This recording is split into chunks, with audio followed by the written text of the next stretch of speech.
Show more, my mom has a tattoo just like yours. The words hung in the air like a grenade with the pin pulled. Every head in that Flagstaff diner turned toward the small girl sitting alone in the corner booth. The 6 Hells Angels who just walked through the door froze mid-step. The biggest one leather vest covered in patches, arms thick as telephone poles, locked eyes on the kid. She couldn't have been more than 9 years old, pigtails and a sketchbook looking up at him like she'd just commented on the weather. Before we go any further, hit that subscribe button right now. You're going to want to see how this ends, trust me. And drop a comment telling me what city you are watching from. I want to see how far this story travels. Now let's get back to it. Part 1. Briggs didn't move. Didn't blink.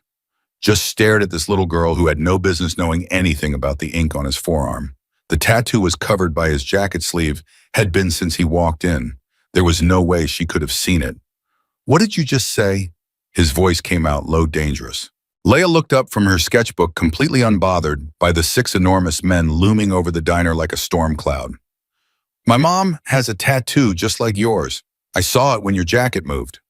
The other bikers exchanged glances. Tank, the one with the scar running down his jaw, took a step closer. Kid, you don't know what you're talking about. Yes, I do. Leia turned her sketchbook around, showing them a drawing. It was rough, childish, but unmistakable, the same symbol that marked Briggs's forearm. See, she has it right here. She touched her own shoulder. It's small, though. She always covers it up. Briggs's jaw clenched. He pulled his jacket sleeve up, slowly revealing the tattoo in full. A skull with wings, a specific design that wasn't just some random biker art. This was the mark, the one they only gave to people who'd earned it, and they'd only given it out twice in the last 20 years. Where's your mother? Briggs asked, his voice tight. She's working. She works a lot. Leia went back to her drawing like this was all perfectly normal. She'll be here at 6 to pick me up. That's in 43 minutes. The waitress behind the counter, Betty, her name tag said, had gone pale. She knew what the Hells Angels were. Everyone in Flagstaff knew. They'd rolled through town before, usually just passing through, sometimes stopping for food or gas. But they never came in groups this size unless there was a reason, and they never stayed long. Ma'am, Betty's voice shook as she addressed them. Can I get you gentlemen some coffee? Briggs didn't answer. He slid into the booth across from Leia, his massive frame making the vinyl seat creak. The other bikers spread out through the diner, taking positions like they were securing a perimeter. The handful of other customers suddenly found reasons to leave bills slapped on tables, chairs, scraping. What's your name? Briggs asked. Leia Marie Henderson. She said it with the careful pronunciation of a kid who'd been taught to speak clearly. I'm 9. I'll be 10 in August. And your mom's name? Margaret Henderson. But everyone calls her Maggie. Leia looked up at him, finally showing a hint of concern. Are you mad at her? Did she do something wrong? Briggs leaned back, his leather creaking. Tell me about the tattoo. Describe it exactly. Leia bit her lip, thinking. It's about this big. She made a circle with her fingers, maybe 2 inches across. The skull has wings, but the left wing has a little smudge in it. Mom said the guy who did it sneezed or something. She always laughed about that. Tank whistled low. Boss, that's... I know what it is. Briggs cut him off. His eyes hadn't left Leia's face. Kid, when did your mom get that tattoo? I don't know. I asked her once and she said it was from before I was born. She said it was from when she used to be different. Different how? Leia shrugged. Just different. She doesn't talk about it much. We moved here from Vegas when I was really little. I don't remember it.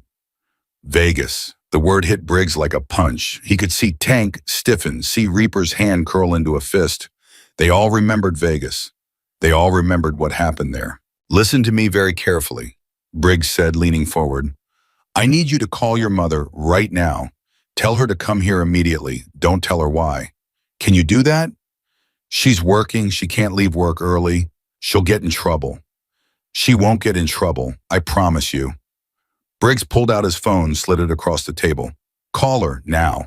Something in his tone made Leia's hands shake as she picked up the phone. She dialed from memory, her small fingers careful on the screen. It rang 4 times before a woman's voice answered, tired and distracted. Hello. Mom, it's me. Leia, baby, whose phone is this? Is something wrong? There are some men here at the diner. They want to talk to you. They said you need to come now. There was a pause on the other end. When Maggie spoke again, her voice had changed completely. What kind of men? Leia looked up at Briggs. What kind are you? Tell her, Briggs said slowly, that old friends from Vegas want to have a conversation. Leia repeated it. The phone clattered like it had been dropped. Then Maggie's voice came back high and tight. Leia, baby, I need you to listen to me very carefully. Go to the bathroom, lock the door. Don't come out until I get there. Do you understand? Mom, they're not. Now, Leia, Briggs took the phone from her. She's safe, you have my word, but you need to get here. We'll be waiting. He hung up before Maggie could respond. Go on, he said to Leia, gentler now. Go to the bathroom like your mom said. We'll wait here. Leia gathered her sketchbook, clutching it to her chest. She slid out of the booth, but paused. You're not going to hurt her, are you? No. Briggs met her eyes. Your mom and I, we have history, that's all. Now go. She went her footsteps quick across the worn linoleum. The bathroom door shut with a click, followed by the sound of the lock sliding home. The moment she was gone, Tank exploded. Briggs, if this is who I think it is. How is that possible? We looked for her for 3 years. 3 years. Apparently not hard enough. Briggs stood pacing to the window. His bike was parked right outside Chrome, gleaming in the late afternoon sun. She changed her name, had a kid, went suburban.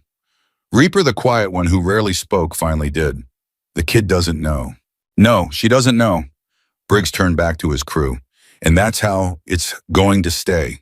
Whatever happens here today, the kid stays out of it. What is going to happen? Snake asked.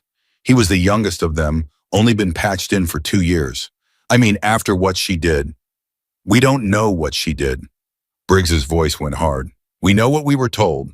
We know what it looked like. But we never got her side. Because she ran. Because she ran, Briggs agreed. And now we're going to find out why. Betty approached cautiously, coffee pot in hand like a peace offering. Should I call the police? No need. Briggs gave her a smile that didn't reach his eyes. We're just having a reunion. Old friends catching up. Nothing for anyone to worry about. But the little girl is perfectly safe. I give you my word on that. Betty didn't look convinced, but she nodded and retreated behind the counter. Her hand hovered near the phone anyway. Briggs noticed but didn't comment. If she called the cops, fine. Let them come. This would all be over before they arrived anyway. The minutes ticked by. 5 is 10. Briggs could feel the tension building in his shoulders and his jaw. He hadn't seen Maggie Henderson, if that was even her real name, in almost a decade. The last time had been in that warehouse in Vegas, blood on the concrete, Hawk dying in his arms. And her standing there with the gun, with that look on her face that he'd never been able to figure out. Was it guilt? Fear? Regret? He'd find out soon enough. At minute 13, a car screeched into the parking lot. Not a nice car, an old Honda with a dented bumper and rust around the wheel wells. The door flew open and a woman burst out, already running. She hit the diner door at full speed, nearly ripping it off its hinges. Briggs would have known her anywhere. Older, yes. Tired looking, hair pulled back in a practical ponytail instead of the wild curls he remembered. Dressed in scrubs with a name tag that said Maggie CNA. But it was her. Same eyes, same scar on her chin from where she'd taken a bottle to the face-defending Hawk at that bar. Those eyes found Briggs immediately. Went wide, then narrowed. Where's my daughter? Bathroom. Safe, like I said. Maggie moved like lightning, crossing the diner in 3 strides. She pounded on the bathroom door. Leia, open up. Mom. It's me, baby. Open the door. The lock clicked. Glenal. Leia appeared face confused and scared now. Maggie grabbed her, pulled her close, checked her over with quick, practiced hands. Did they touch you? Did anyone hurt you? No, Mom. They were actually kind of nice. Go outside, get in the car, lock the doors. But Mom, I want your milk. Now, Leia fled the diner door, banging behind her. Through the window, Briggs watched her scramble into the Honda, saw the locks click down. Maggie turned back to face them. Her hands were shaking, but her voice was steady. Whatever you came here for, she has nothing to do with it. She doesn't know anything. Leave her out of this. We know. Briggs gestured to the booth. Sit down. I'd rather stand. It wasn't a request. They stared at each other across the diner. The other bikers had formed a loose semicircle cutting off the exits. Not threatening exactly, just present, making it clear that this conversation was going to happen whether Maggie wanted it to or not. Finally, she sat. Briggs slid into the booth across from her, same place he'd sat with Leia minutes before. Long time, he said. Not long enough. You're hard to find, Maggie. Or is it Margaret now? Margaret Henderson, certified nursing assistant, resident of Flagstaff, Arizona. Mother of one. Works at Flagstaff Medical Center night shifts mostly. Rents a 2-bedroom apartment on the west side. Drives a 2007 Honda Civic with 190,000 miles on it. Maggie's face had gone white. You've been watching me. We just found you yesterday. Briggs leaned back. Pure luck, really. Snake here has a cousin who works at the hospital. Saw your face in the break room, thought you looked familiar. Sent me a picture, and there you were, the ghost of Vegas herself. I don't know what you're talking about. Don't. The word cracked like a whip. Don't insult me by lying. Not after everything. Maggie's jaw worked. She glanced toward the window, checking on Leia. The little girl was visible in the car, face pressed against the glass, watching. What do you want? Maggie asked quietly. The truth. You wouldn't believe me if I told you. Try me. She laughed, bitter and sharp. Now you want to hear it 9 years later. Where was this curiosity when you all decided I was guilty without a trial? You ran, Tank interjected. Guilty people run. Smart people run, Maggie shot back. When 6 Hells Angels show up at your apartment at 3 in the morning with the blood in their eyes, you don't stick around to debate your innocence. We wanted answers, Briggs said. You wanted revenge. There's a difference. Briggs couldn't argue with that. He'd been younger then, angrier. Hawk had been his best friend since they were kids in Tucson, before the club, before any of and. Watching him bleed out in that warehouse had broken something in Briggs. And when the evidence pointed to Maggie, the gun in her hand, the money missing, her disappearance, it had been easy to fill that broken place with rage. Tell me what happened that night, Briggs said. All of it, from the beginning. Maggie looked at him for a long moment, then she sighed and something in her seemed to deflate. You really don't know, do you? After all this time, you still don't know what actually went down. So tell us. She glanced at the other bikers, at Betty hovering anxiously by the coffee station, at her daughter in the car outside. Then she turned back to Briggs. Fine, you want the truth. Here it is. And she began to talk. That night started like any other job. Hawk called me around 10, said he needed backup for a pickup. Standard stuff, meeting a dealer at that warehouse by the rail yard, exchanging cash for product. I'd been running with you guys for about 6 months by then, doing odd jobs, making connections. Hawk trusted me. I thought you all did. We did, Briggs said quietly. Clearly not enough. Maggie's voice hardened. We got to the warehouse at midnight. The dealer was already there. A guy named Cisco worked for the Sinaloa cartel, but something felt wrong from the start. Cisco was nervous, kept looking at his phone. Hawk noticed it too. He told me to hang back, stay by the door. She paused, her fingers tracing patterns on the table. Then the doors bursted open. But it wasn't cops, it was the Guerreros. 8 of them, all armed. Cisco had set us up. They wanted the money and they wanted Hawk dead, some beef from years back before my time. I was hidden behind some crates. They didn't see me, but I saw everything. Tank shifted his weight. Hawk never mentioned the Guerreros because he didn't want to drag the club into it. It was his problem from his past. He thought he could handle it himself. Maggie's eyes were distant now, seeing something from long ago. They beat him. God, they beat him so badly. And then Cisco pulled out a gun, said he was sorry, but this was business. He aimed it at Hawk's head.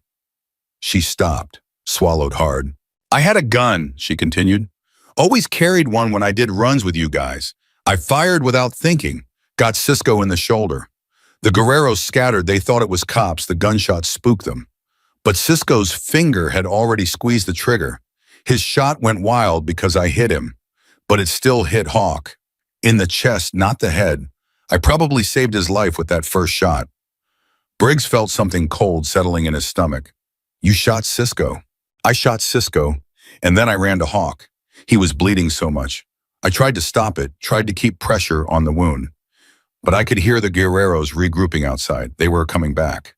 So I grabbed Hawk's phone, called 911, told them where we were.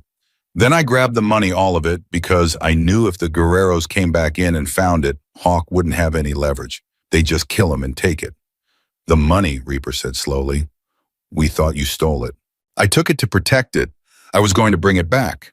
But then, she closed her eyes. Then I heard you guys, the bikes. You'd gotten word somehow came roaring in, but you didn't see me in the shadows. You saw Hawk on the ground bleeding. You saw me gone, and you saw the money gone. What else were you going to think? We thought you'd set him up, Briggs said. The words felt like ash in his mouth. We thought you'd taken the money and left him to die. I know what you thought. That's why I ran. By the time I realized what it looked like, by the time I wanted to explain, you'd already put the word out. Every chapter from Vegas to Phoenix was looking for me. I couldn't come back. I couldn't contact you. All I could do was disappear. The diner had gone completely silent. Even Betty had stopped pretending to work, just stood frozen behind the counter. Hawk, Briggs said carefully, pulled through, barely. He was in ICU for 3 weeks. I know. I checked. I couldn't leave Vegas for months, kept tabs on him through some old contacts. When I heard he was going to make it, she smiled slightly. I cried for about an hour straight. Then I got in my car and drove as far as I could. You should have come back, explained. To who you? Maggie's laugh was hollow. You were ready to kill me, Briggs. Don't pretend otherwise. I heard about what you did to Cisco after you found him. What you did to the Guerreros who were there that night. You were out for blood, mine included. Briggs couldn't deny it. He'd been consumed by rage, by grief. If he'd found Maggie in those first few weeks, where's the money? Tink asked. Maggie reached into her scrubs pocket, pulled out a piece of paper. She slid it across the table. Storage unit in Henderson, Nevada, unit 247, code is 84621. It's all there. Every dollar. I never touched it. I've been living on CNA wages for 9 years, working myself to the bone because I wouldn't touch money that wasn't mine. Briggs stared at the paper, then at her. Why didn't you use it, even just some of it? You've got a kid. I saw your apartment. You're barely scraping by. Because it wasn't mine, she said simply. And because I knew someday, somehow, the truth would come out. I needed to be able to prove I didn't take it. Snake, who'd been quiet this whole time, spoke up. Hawk's going to want to hear this. Hawk, Maggie said softly. How is he? Alive, riding. Still has the scars, still walks with a limp, but alive. Briggs studied her face. He looked for you, after he recovered. He didn't believe you'd betrayed him, but we couldn't find any trace. You'd vanished. I had to. I had a baby to protect. Leia. Briggs glanced toward the window. The little girl was still watching, eyes wide. Hawk's kid? No. Maggie followed his gaze. I met her father after I left Vegas. He's not in the picture anymore. Leia's mine, just mine. And I need to keep her safe. That's all that matters to me now. Briggs nodded slowly. He could feel the tension in the diner shifting, changing. The other bikers were looking at him, waiting for his call. This was his decision to make. The tattoo, he said finally. Show me. Maggie hesitated, then pulled down her collar, exposing her shoulder. There it was, the same design as his, same skull, same wings, and yes, same tiny imperfection in the left wing where the tattoo artist had messed up. Briggs had done that tattoo himself, in a motel room in Vegas after Maggie had saved 3 of their guys from getting jumped outside a bar. She'd been fierce that night, fearless. She'd earned the ink, earned her place with them, until they thought she'd thrown it all away. Why didn't you tell us? He asked quietly. At the beginning, why didn't you tell us you were taking the money to protect it? Because everything happened so fast. One minute I'm calling 911, the next I'm grabbing the cash, and then I hear bikes, and I think it's more Guerreros coming back. By the time I realized it was you guys, you were already with Hawk, and I was hidden, and I heard what you were saying. I heard you saying my name like a curse. I heard Tank say he was going to find me and make me pay. She looked at Tank. You meant it. I could hear it in your voice. Tank's jaw tightened, but he nodded. Yeah, I meant it. So I ran. What else could I do? No one had an answer for that. Briggs pushed himself up from the booth. He walked to the window, looked out at Leia in the car. She waved at him uncertainly. He waved back. We owe you, he said, not turning around. For Hawk, for that night, for 9 years of thinking the worst of you when you were just trying to survive. I don't want anything from you. That's not how this works, he turned back to face her. You saved Hawk's life. You protected our money. You've got the mark. That means something. That means everything. Maggie stood up slowly. I just want to take my daughter home. I want to keep living my quiet life. Can you give me that? Yes. Briggs pulled out his phone. Well. But first you're going to talk to Hawk. He deserves to hear your voice. Briggs. He's been carrying this guilt for 9 years, Maggie, thinking he got you killed or worse because he didn't protect you that night. You owe him this much. Her hand shook as she took the phone. Briggs had already dialed. It rang twice. Yeah, Hawk's voice rough from years of cigarettes and desert wind. Hawk, Maggie said. Her voice cracked on the name. It's me. Silence on the other end. Then, Maggie, is that really how, where? I'm in Flagstaff. I'm okay. I've been okay. And Hawk, that night, it wasn't what you thought. It was never what any of you thought. Briggs gestured to his crew. They filed out of the diner, giving Maggie privacy. Through the window, he watched her cry as she talked to Hawk, watched her explain, apologize, cry some more. Tank lit a cigarette. We screwed up, bad. Yeah. What now? Briggs looked at the bikes at the open road stretching away toward the horizon. Now we make it right.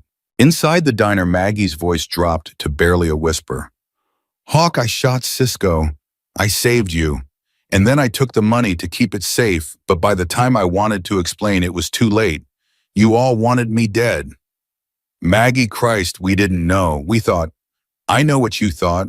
I lived with what you thought for 9 years. Through the phone, Hawk's breathing was ragged. Where have you been all this time? Surviving, raising my daughter, trying to forget. You have a daughter.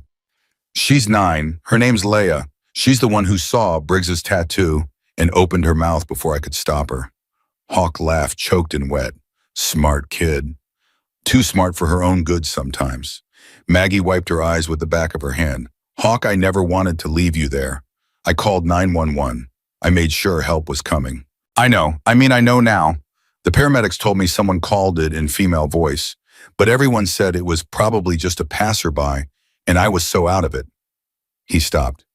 Maggie, I looked for you for months. I told Briggs you wouldn't do that to us, but he was so angry, and there was the money, and... Stop, you don't have to explain, I get it. No, you don't. I should have fought harder, should have made them listen. You were shot in the chest, Hawk. You were lucky to be alive. Lucky because of you. Maggie pressed her palm against her eyes. I need to go. I need to get Leia home, feed her dinner, pretend this day never happened.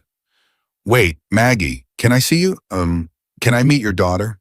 She looked out the window at Leia still waiting in the car with her face pressed against the glass.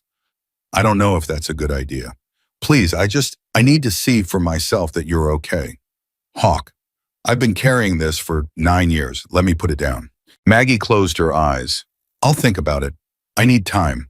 Okay, but Maggie, thank you for that night, for saving my life. I should have said it 9 years ago. She hung up before she started crying again. Her hands were shaking so badly she nearly dropped the phone. Outside, Briggs and the others were standing by their bikes waiting. She could see them through the window, these men who'd hunted her, who'd wanted her dead, who now knew the truth. She pushed open the diner door. The evening air hit her face cool and clean. Briggs turned, holding out his hand for his phone. She gave it back without a word. We're going to make this right, Briggs said. You can't make this right. 9 years, Briggs. 9 years of looking over my shoulder, changing my name, building a life out of nothing because I was too scared to use money that belonged to your club. The money's yours now. All of it. Maggie stared at him. What? You earned it. That night you earned every dollar. Consider it payment for services rendered. I don't want your money. Then consider it child support from her uncles. Briggs gestured toward Leia in the car. That little girl deserves better than a rust bucket Honda and an apartment with broken heat. She deserves a mother who doesn't work herself to death just to keep the lights on. Don't you dare tell me what my daughter deserves. I'm not telling you anything. I'm offering you what's already yours. Tank stepped forward. Maggie, we screwed up. Let us try to fix it. You can't fix 9 years of my life. No, Reaper said quietly, but we can make the next 9 better. Maggie looked at each of them, these men in leather and patches, these men who'd terrified her all those years ago. Tank with his scar and his guilt written across his face. Reaper with his quiet intensity. Snake, the young one who barely knew her the story, but stood with them anyway. And Briggs, the leader, the one who'd marked her shoulder with ink and promise. I need to take my daughter home, she said finally. We'll follow you. Make sure you get there safe. That's not necessary. Yeah, it is. Briggs swung his leg over his bike. You've got the mark, Maggie. That means you're protected. That means we make sure nothing happens to you or yours.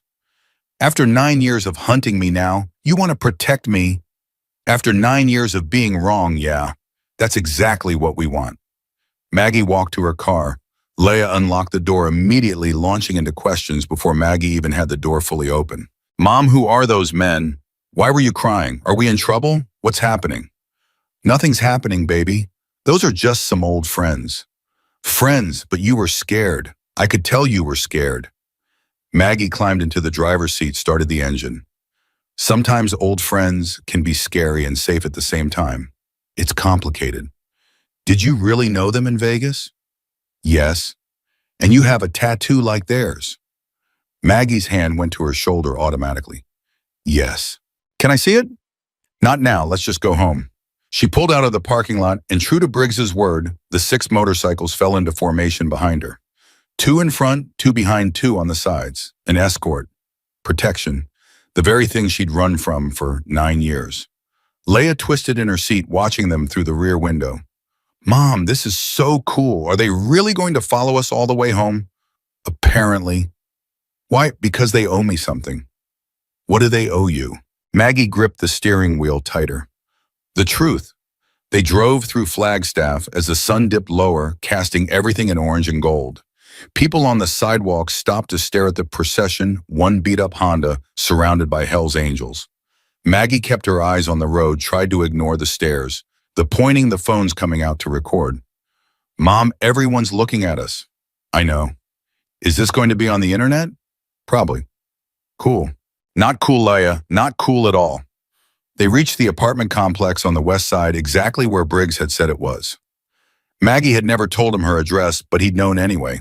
The thought made her skin crawl and her heart pound at the same time.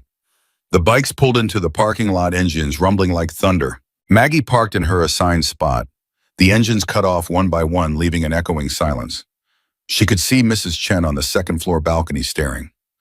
Could see the Ramirez kids stop their basketball game to gawk. This quiet life she'd built was about to get very loud. Stay in the car, she told Leia. But stay.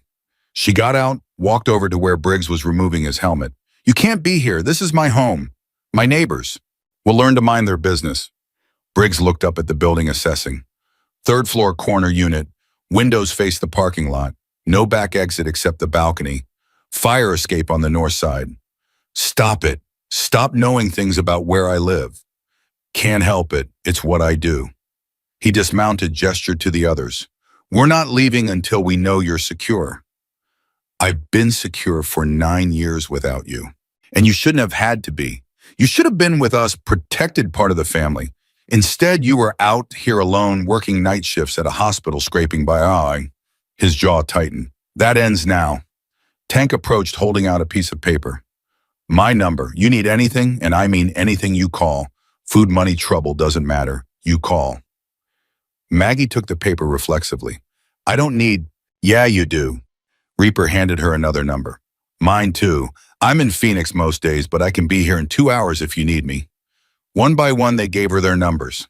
Contact information she never wanted from men she'd spent years avoiding. But something in their faces stopped her from refusing. Guilt, maybe. Regret. The weight of 9 years of being wrong. What am I supposed to do with all these? She asked, holding the collection of scribbled phone numbers. Stay alive, Briggs said simply. The Guerreros are still out there, Maggie. The ones who survived that night. They've probably forgotten about you by now. But if word gets out that you're back in contact with us, then they'll come for me. Then we'll be ready. Leia's door opened. She'd ignored Maggie's instruction to stay put because, of course, she had. Mom, I'm hungry. Can we order pizza? Baby, not now. I like pizza, Snake said. He was the youngest biker, couldn't have been more than 25. What's your favorite kind? Pepperoni and pineapple. The other bikers groaned. Snake grinned. That's controversial. I respect it. Snake, Briggs warned. What, the kid's hungry? We interrupted their dinner. Least we can do is feed them. Maggie started to protest, but her stomach betrayed her with a loud growl. She hadn't eaten since breakfast, had been too busy at the hospital to take a proper lunch break. Leia heard it and giggled. See, you're hungry too. Fine, fine, but you're not coming up to my apartment. We'll order delivery and you can all leave. We'll wait until the food arrives, Briggs said. It wasn't a question. Maggie wanted to argue, but she was too tired, too emotionally wrung out. She nodded, pulled out her phone, ordered 3 large pizzas because there was no way 2 would feed 6 bikers and a growing 9-year-old. The restaurant promised 45 minutes. Those 45 minutes felt like hours. Maggie sat on the hood of her car, Leia beside her, swinging her legs while the Hells Angels stood around like leather-clad sentinels. Mrs. Chen eventually came down from her balcony, curiosity winning over caution. Maggie, everything okay? Everything's fine, Mrs. Chen. These men are friends. Old friends? From before. Mrs. Chen looked skeptical, but she nodded and retreated. Maggie knew the questions would come later. The whole complex would be buzzing with gossip by morning. Your daughter's a good kid, Tank said, watching Leia draw in her sketchbook again. She grabbed it from the car and was now sketching the motorcycles with intense concentration. She's my whole world. She looks like you. Same eyes. She acts like me too. Stubborn, doesn't listen, gets into trouble. Apple doesn't fall far. Maggie almost smiled. No, it doesn't. Reaper cleared his throat. What you did that night, in the warehouse, that took guts. It took panic and a lucky shot. Lucky or not, you saved Hawk. You saved one of ours. That means something. It should have meant something then. It did. We just didn't know it. The pizza arrived in 38 minutes, carried by a nervous delivery kid who clearly didn't expect to be handing boxes to a group of Hells Angels. Briggs tipped him $100. The kid's eyes went wide and he practically ran back to his car. That was too much, Maggie said. Kid earned it. Didn't run screaming. Leia grabbed a slice, immediately burning her mouth because she didn't wait for it to cool. Maggie passed out paper plates and napkins, feeling surreal. Here she was having an impromptu parking lot pizza party with the men who'd wanted her dead. Mom, Leia said through a mouthful of pineapple and pepperoni, can I ask them about their motorcycles? After you finish eating. Can I sit on one? Absolutely not. Please, Leia. She can sit on mine, Snake offered. It's the safest one, has the best suspension. Snake don't encourage her. But Leia was already sliding off the hood, pizza in hand, making her way to Snake's bike. He followed, pointing out features, explaining how the engine worked. Her questions came rapid fire, earnest and curious. Snake answered each one with patience. He's good with kids, Tank observed. He has 3 nieces, Briggs said, spoils them rotten. Maggie watched her daughter laugh at something Snake said, watched her touch the chrome carefully like it might break. She's never had this, male attention, positive male attention. Her father was a mistake I made when I was lonely and scared. He lasted 6 months before he decided fatherhood wasn't for him. She was 4 months old when he left. Hasn't seen him since. His loss. That's what I tell her. Briggs finished his pizza, wiped his hands on his jeans. Tomorrow I'm sending someone to look at your car. Get it fixed up proper. New tires, new brakes, whatever it needs. I can't afford, you're not paying, we are. Briggs, this isn't up for debate, Maggie. You're under our protection now. That means we take care of you. It's how this works. I don't want to be under anyone's protection. I want to be left alone. Too late for that. He met her eyes. The second your daughter opened her mouth in that diner, your cover was blown. Every Hell's Angel from here to California is going to know by midnight that we found you, which means every enemy of ours is going to know you're back in contact with us. Maggie's blood went cold. You're saying I'm in danger. I'm saying you might be, and we're not taking chances, not with you, not with her. He nodded toward Leia. This is exactly what I didn't want. This is why I stayed hidden. I know, and I'm sorry, but it is what it is now. We deal with reality, not wishes. Tank crushed his pizza box, tossed it in the dumpster nearby. We'll have someone watching the apartment. You won't see them, but they'll be here. Probably Dice, he's good at being invisible. I don't want someone watching my apartment. You want your daughter safe? Of course I want her safe. Then you get someone watching your apartment. Maggie stood up angry now. You don't get to waltz back into my life after 9 years and start making decisions for me. You're right, we don't. Briggs stood too, matching her energy. But we're going to anyway, because that's what family does. And your family, whether you want to be or not, you have the mark. You saved Hawk. You're one of us. I was never one of you. I was just a girl who ran errands and got in over her head. You were more than that. You are more than that. They stared at each other across the parking lot, the tension thick enough to cut. Leia chose that moment to come running back, oblivious to the adult drama unfolding. Mom Snake says I can learn to ride when I'm older. Can I please? Over my dead body. Oh, come on. No motorcycles. Not now, not ever. Leia pouted but didn't push. She knew that tone. Maggie was done negotiating. The bikers started mounting their machines one by one. Engines roared to life, filling the parking lot with sound and fury. Leia covered her ears but smiled. She loved it, Maggie could tell. Loved the noise and the danger and the excitement. Briggs was the last to mount up. We'll be in touch. Tomorrow someone comes to fix your car. Next week Hawk wants to visit. After that, we figure out what comes next. I don't want Hawk to visit. He needs to see you, needs to know you're okay. Give him that much. Maggie wanted to refuse, wanted to slam the door on this whole situation and pretend it never happened. But she'd seen Hawk's voice break on the phone, heard the pain and guilt he'd carried. One visit, she said. One. And then you all leave me alone. We'll never leave you alone, not anymore. You're stuck with us now. He kick-started his bike, the engine catching with a throaty roar. The others fell into formation and they rolled out of the parking lot in a thunder of chrome and leather. Neighbors watched from windows and balconies. The Ramirez kids stood frozen with their basketball. Mrs. Chen had her phone out recording. Leia waved until they disappeared around the corner. Then she turned to Maggie with shining eyes. That was the coolest thing that's ever happened to me. That was terrifying. You knew them in Vegas, really? Really? And you have a tattoo like theirs. Maggie sighed, pulled down her collar, showed her daughter the mark she'd kept hidden for 9 years. Leia's eyes went wide. Whoa, that's so cool. Why didn't you ever show me? Because it's from a part of my life I wanted to forget. But they're nice. They bought us pizza. They're dangerous, Leia, and complicated. And we're going to have to talk about some things now. Things I didn't want you to know yet. Like what? Maggie looked up at their apartment, at the life they'd built here. Safe, quiet, normal. And all of that was about to change, and there was nothing she could do to stop it. Like where I came from, and what I did before you were born, and why those men respect me. Did you save someone's life? Maggie blinked. How did you? I heard them talking. When I was in the bathroom, the walls are thin and they were being loud. They said you saved someone named Hawk.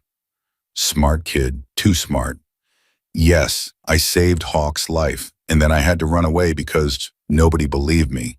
And now they know the truth, and everything's different. Are they going to protect us?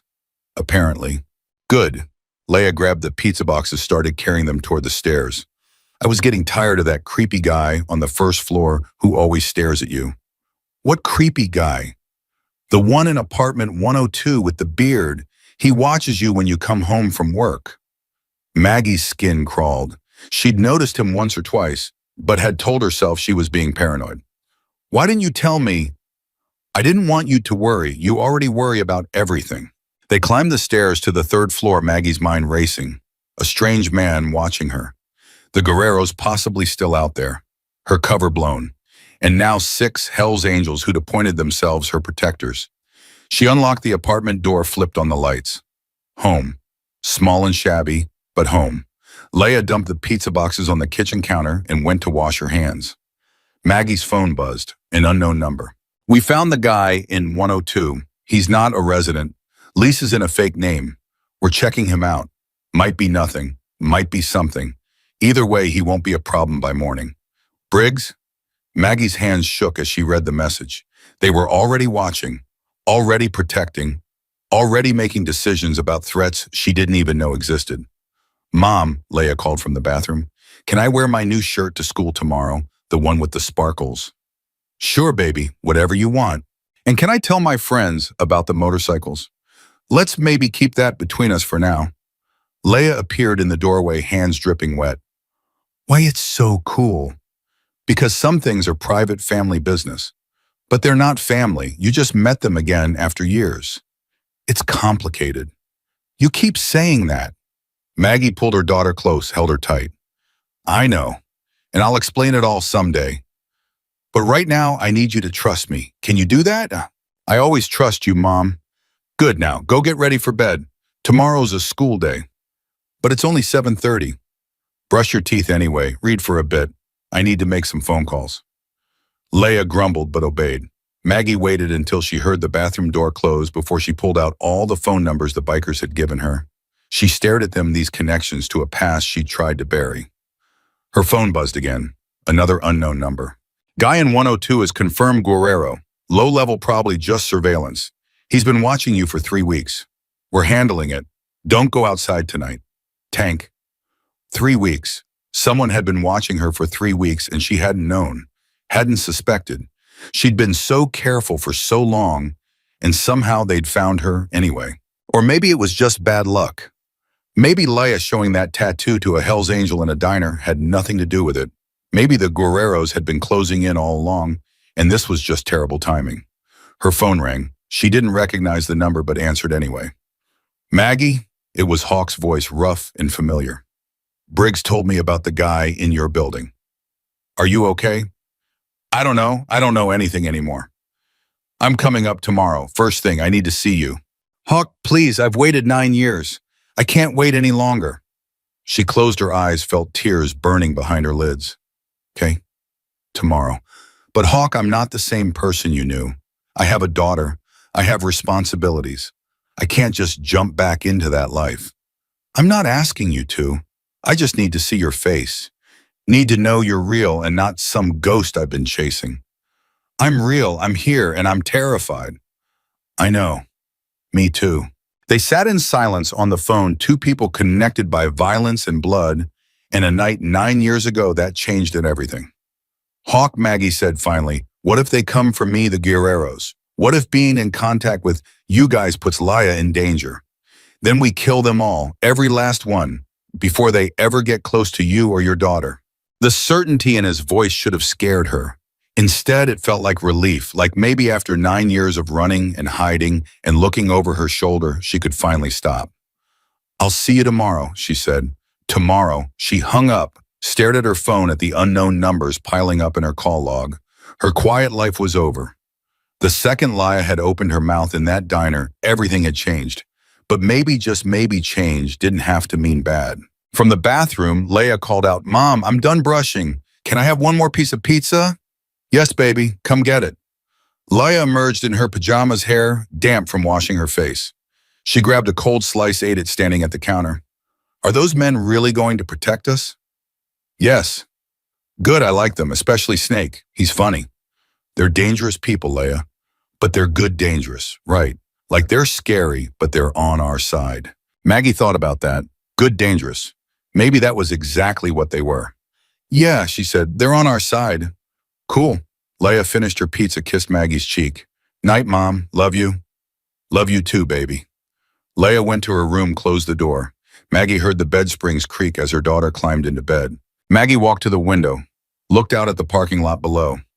She couldn't see anyone watching, but she knew they were there. Dice Tank had said, good at being invisible, keeping her safe, keeping Leia safe. Her phone buzzed one more time. Guy's gone, won't be bothering you again. Sleep well. Briggs, gone. What did that mean? She didn't want to know, didn't want to think about what the Hells Angels did to people who threatened their own. But she was their own now, whether she wanted to be or not. The mark on her shoulder proved it. The ink Briggs had put there himself years ago in a Vegas motel room after she'd proven herself. She tried to run from it, tried to be someone else. Margaret Henderson, CNA, single mother, quiet and normal and forgettable. But Maggie had found her way back anyway. Or maybe Maggie had never really left. Maybe she'd just been waiting all this time for someone to see past the disguise. She touched her shoulder where the tattoo sat beneath her scrubs, felt the raised lines of the scar tissue, the permanent reminder of who she'd been, who she maybe still was. Tomorrow Hawk would come. Tomorrow everything would get even more complicated. But tonight, for the first time in 9 years, Maggie felt something she hadn't let herself feel in a long time. Safe. She closed the curtains, locked the door, checked on Laya one more time. Her daughter was already asleep clutching her sketchbook, probably dreaming about motorcycles and leather-clad protectors. Maggie climbed into her own bed, set her alarm for the morning shift she probably shouldn't go to, but would anyway, because bills didn't pay themselves, and closed her eyes. Outside, Dice watched from the shadows, invisible and vigilant. Inside, a mother and daughter slept protected by men who'd once hunted them and now would die to keep them safe. The world had shifted on its axis today. Tomorrow would bring more shifts, more changes, more complications. But that was tomorrow's problem. Tonight they were safe. And for now, that was enough. Maggie's alarm screamed at 5 in the morning. She slapped it, silent, dragged herself out of bed, every muscle aching from tension she hadn't released. The apartment was dark and cold. She checked her phone first thing, 3 new messages. Perimeter secure. Nothing moved all night. Dice. Hawk's leaving Phoenix at 7. Should be there by 9. Briggs. Coffee's on your doorstep. You're gonna need it. Tank. She opened the door carefully, half expecting it to be a joke. But there it was, a thermos of coffee still hot with a note taped to it. Vanilla latte, 2 sugars. Briggs remembered your order. Maggie's hands trembled as she poured a cup. Briggs remembered. After 9 years, he remembered how she took her coffee. That shouldn't have mattered. It shouldn't have made her throat tight and her eyes burn. But it did. She showered fast, threw on her scrubs, checked on Laya. Still asleep, one arm dangling off the bed, mouth open. Maggie kissed her forehead, left a note on the kitchen counter. Breakfast money on the table. Walk to school with Emma like always. I love you. Stay safe. She added her own phone number at the bottom, even though Leia had it memorized, just in case. The drive to the hospital felt different. Every car behind her could be a threat. Every person on the sidewalk could be watching. Her rearview mirror became an obsession, checking it every 5 seconds until her neck cramped. She made it to Flagstaff Medical Center at 6:15, parked in her usual spot. The night shift was ending, people shuffling out looking as exhausted as she felt. She clocked in, grabbed her assignment sheet. 6 patients on the cardiac floor. Mrs. Patterson in 304 needed her medications adjusted. Mr. Diaz in 310 was a fall risk. Everything normal, everything routine, except nothing felt normal anymore. Maggie. Her supervisor, Karen, appeared at the nurse's station. You okay? You look like you didn't sleep. I'm fine, just a rough night. We'll try to wake up. We're short-staffed, and it's going to be crazy today. It was always crazy. That's why Maggie worked here. The chaos kept her mind occupied, kept her from thinking too much about the past. But today, the chaos wasn't enough. Today, her mind kept drifting to Hawk, driving up from Phoenix to the Guerreros who'd been watching her apartment, to Leia, waking up and eating breakfast alone. Her phone buzzed at 7:30. Leia from her cell phone that Maggie had bought her for emergencies only. Mom, there's a man outside. Maggie's heart stopped. What man? Where? In a car across the street. He's been there since I woke up. Leia locked the door. Don't go to school. Call 911 right now. Mom, wait. He's got a leather jacket. Is he one of the motorcycle guys? Maggie's panic shifted to anger. What does he look like? Old, like maybe 50, bald. He's drinking coffee and reading a newspaper. That was Dice. Had to be. Briggs had said he'd be watching. That's okay, baby. He's supposed to be there. He's keeping you safe. Oh, should I wave at him? No, just ignore him and get ready for school like normal. Okay. Mom. Yeah. This is kind of exciting. It's not exciting. It's dangerous. Please be careful. I'm always careful. I know. I love you. Love you too. Maggie hung up, leaned against the wall, tried to catch her breath. This was her life now. Armed guards watching her daughter, checking her phone every 5 minutes, jumping at shadows. Maggie, Karen's voice cut through her spiral. Mrs. Patterson's call light is on. Move. Work. She could do work.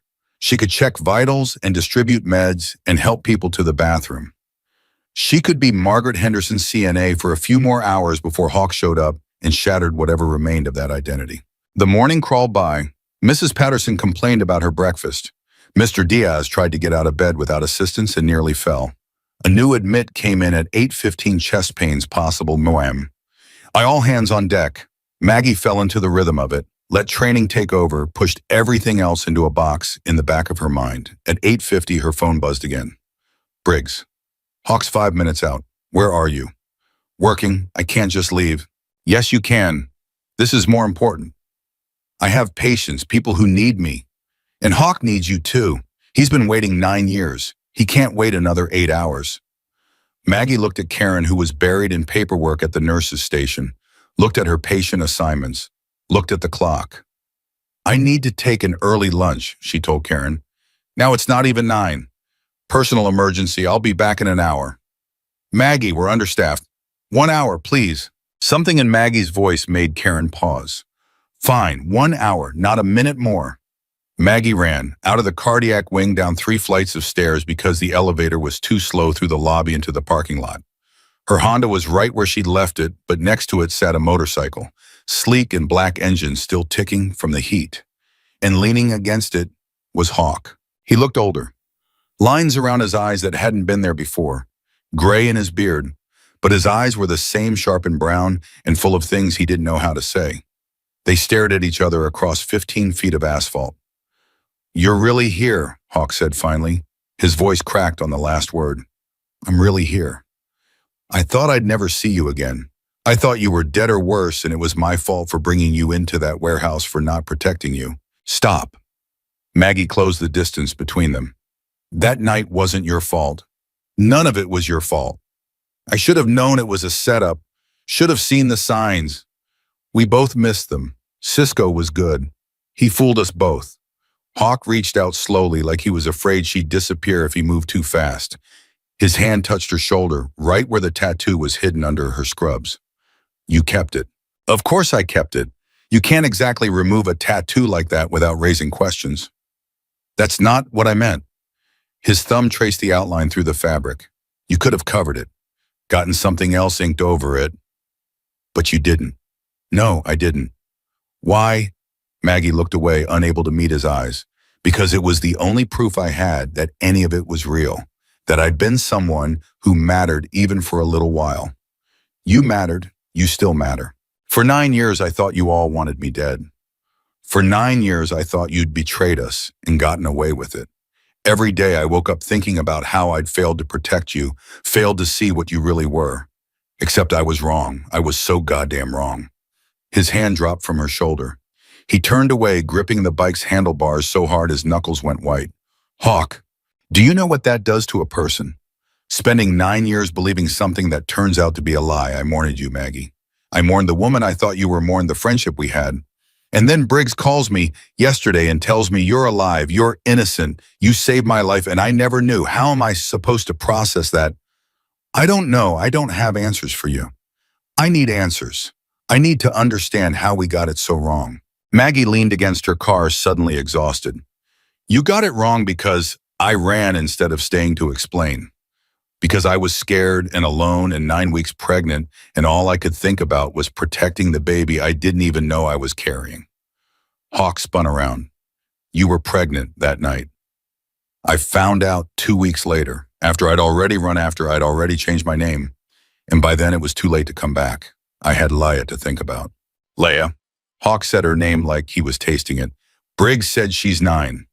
9 and too smart for her own good. Is she mine? The question hung in the air between them, heavy and dangerous. Maggie met his eyes. No, I was with her father after I left Vegas. It didn't last. He's not in the picture. Relief and disappointment warred across Hawk's face. I wouldn't have minded, if she was. I would have. I know, but she's not. She's just mine. A car pulled into the lot. Then another. Maggie recognized Briggs' bike tanks.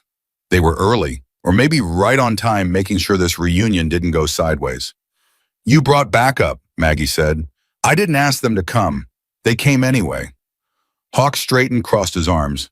They're worried I'm going to say something stupid and drive you away again. Are you? I'm trying not to. Briggs dismounted, walked over with Tank and Reaper flanking him. Everything good here? We're talking, Hawk said. Looked more like staring. We're doing that too. Tank looked at Maggie. You eat breakfast? Coffee. That's not breakfast. Come on, there's a diner across the street. You can talk there. I can't. I have to be back at work in 45 minutes. Then we talk fast. They ended up at a booth in the back of the diner away from the morning crowd. Maggie ordered eggs she didn't want. Hawk got coffee he didn't drink. The others spread out, watching the door, watching the windows, watching everything. Tell me about her, Hawk said. About Leia. Maggie pulled out her phone, showed him pictures. Leia at her school play, Leia at the park, Leia's gap-toothed smile from 2 years ago when she'd lost her first tooth. She looks happy. I work a lot too much probably, but I try to make sure she's happy. You're a good mother. I'm a tired mother. Hawk smiled, small and sad. You always wanted kids. I remember you talking about it. How you'd have 3 or 4, raise them right, give them everything you never had. I remember that too. Seems like a different person said it. Same person, just older. Older and wiser and so tired I could sleep for a week. The food came. Maggie pushed eggs around her plate. Hawk finally drank some of his coffee, grimaced at the taste. I need to ask you something, he said, and I need you to be honest. Okay? That night in the warehouse, when you shot Cisco, did you hesitate? Maggie set down her fork.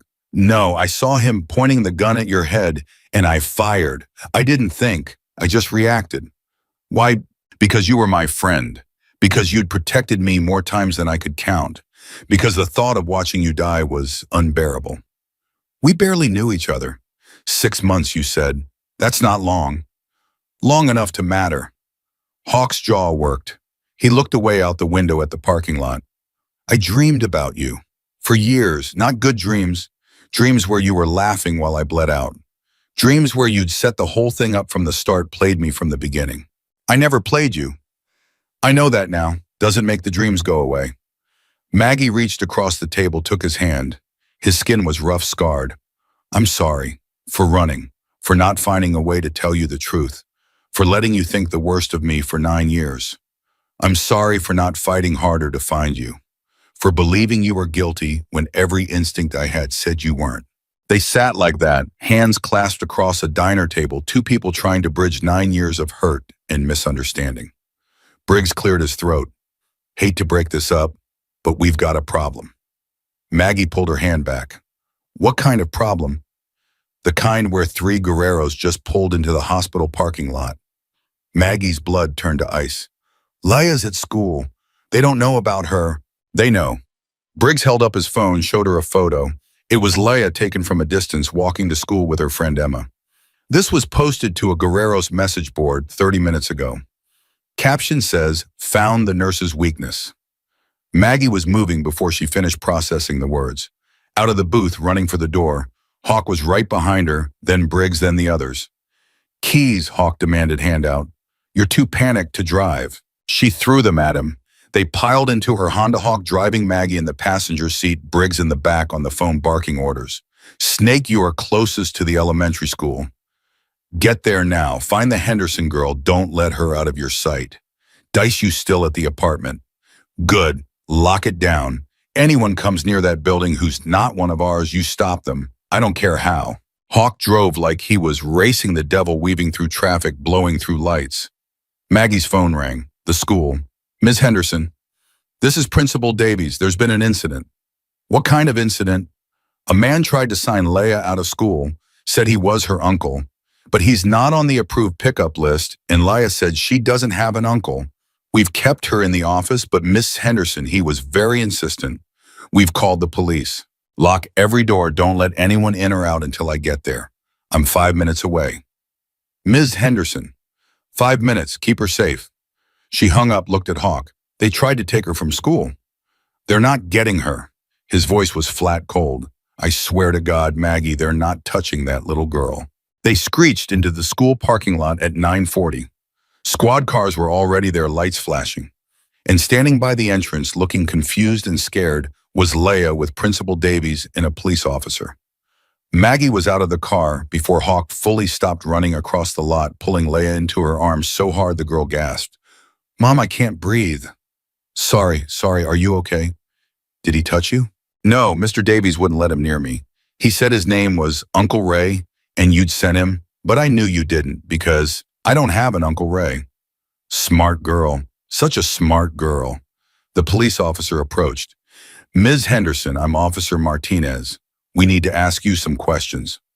"Not now. I need to get my daughter somewhere safe." "Ma'am, a man attempted to kidnap your child from school.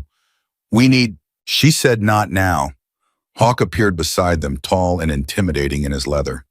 "She'll come to the station later. Right now we're leaving." Officer Martinez looked at Hawk at the other bikers appearing from various vehicles at the situation rapidly spiraling beyond his control. "Sir, I can't let you, Yes, you can, because the alternative is we stand here arguing while the people who tried to take this kid regroup and try again. You want that on your conscience?" Martinez looked at his partner, at the growing crowd of parents and teachers, at Laia clutching her mother like a lifeline. "Fine, but I expect you at the station by this afternoon, both of you." "We'll be there." Hawk guided Maggie and Laia back to the Honda. Briggs appeared from somewhere, handed Maggie a different set of keys. "Take my truck. It's the gray Ford third row. Windows are tinted, doors are reinforced. You'll be safer." "Where are we going?" "Safe house outside of town. Place we use for situations like this. You'll stay there until we figure out how many guerreros are in Flagstaff and what they want." "I know what they want. Revenge. For that night.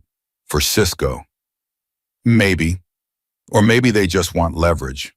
Either way, we're not giving them the chance to find out." Leia was crying now, quiet tears streaming down her face. "Mom, I'm scared." "I know, baby. Me too. But these men are going to keep us safe. I promise." "The man at school said terrible things, said you'd hurt his friend, said you had to pay." Maggie's arms tightened around her daughter. "I did what I had to do to protect someone I cared about. Just like I'm protecting you now." They transferred to Briggs's truck. Hawk drove again, taking side streets and back roads, constantly checking the mirrors. Snake appeared on his bike, flanking them. Then Reaper. Then Tank. An escort of leather and chrome surrounding them on all sides. The safe house was 45 minutes outside Flagstaff, hidden down a dirt road that barely qualified as a road. It was small, one-story windows, barred door reinforced. Not pretty, but secure. Inside was basic: a couch, a table, 3 bedrooms, a kitchen, stocked with canned goods and bottled water. Maggie walked through it in a daze. Leia stuck to her side like glue. "How long do we stay here?" Maggie asked. "As long as it takes," Briggs said. "Utasu, we've got people tracking down every guerrero in a 100-mile radius. Once we know how many we're dealing with, we make a plan." "I have to work. I have bills. I can't just disappear." "You're on emergency medical leave as of an hour ago. Karen approved it, and your rent's covered for the next 3 months." "You can't just arrange my life." "Yes, I can, because your life and your daughter's life are in danger, and you don't get to be stubborn about accepting help." "Not anymore." Maggie wanted to argue, wanted to rage at him for taking control, for making decisions without her input. But Leia was shaking against her side, and the fear in her daughter's eyes killed any protest. Okay, we'll stay." "Good," Briggs nodded to Hawk. "You're on first watch. I'll send Dice to relieve you in 6 hours." "I'm staying," Hawk said. "I'm not leaving them." "Hawk, I'm staying." He met Briggs' eyes, challenge clear. Briggs studied him, then nodded. "Fine, but you follow protocol. Anything moves outside, you call it in. You don't engage alone."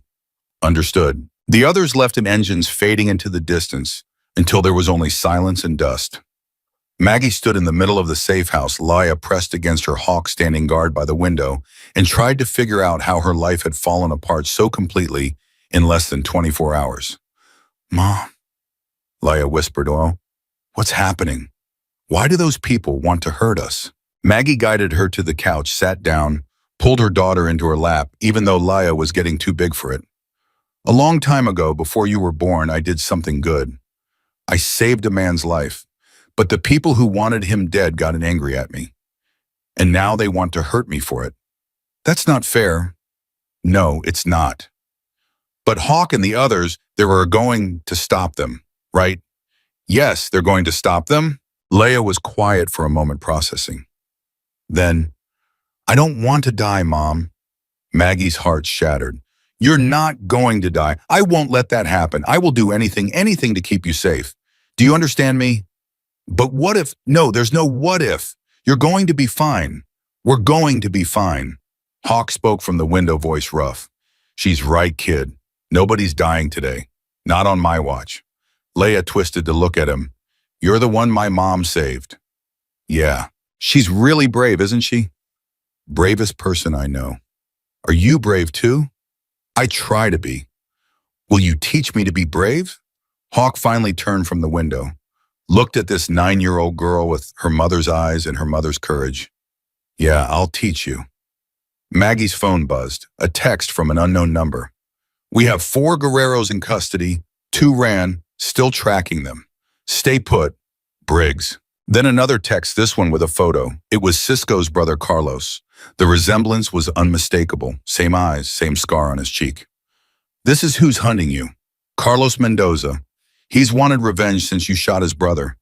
Took him 9 years to find you, but he did. We're going to make sure he regrets it. Briggs. Maggie stared at the photo. She remembered Cisco's face in the warehouse, remembered his finger on the trigger, remembered the split-second decision that had changed everything. I don't regret it, she said aloud. What? Hawk asked. Shooting Cisco. I don't regret it, even knowing it would lead to this, to 9 years of running to my daughter being threatened. I'd do it again. Because you were worth saving. Hawk crossed the room, knelt in front of her and Leia. And you're worth protecting. Both of you. Whatever it takes. Leia reached out, touched the scar on Hawk's chest that she could see through his open collar. Is that from the night Mom saved you? Yeah. Does it hurt? Not anymore. Your mom made sure of that. Leia looked at Maggie with new eyes. You're like a superhero. I'm just a mom who did what she had to do. That's what superheroes say. Despite everything, Maggie smiled. Go look in the kitchen. See if there's anything decent to eat. Leia hopped up, walked to the kitchen, started opening cabinets. The moment she was out of earshot, Maggie's smile vanished. This is my fault, she said to Hawk. I brought this danger to her. If I just stayed in Vegas, faced the music, you'd be dead, and Leia would never have existed. Don't do that to yourself. How do I protect her from this? How do I keep her safe when men with guns want me dead?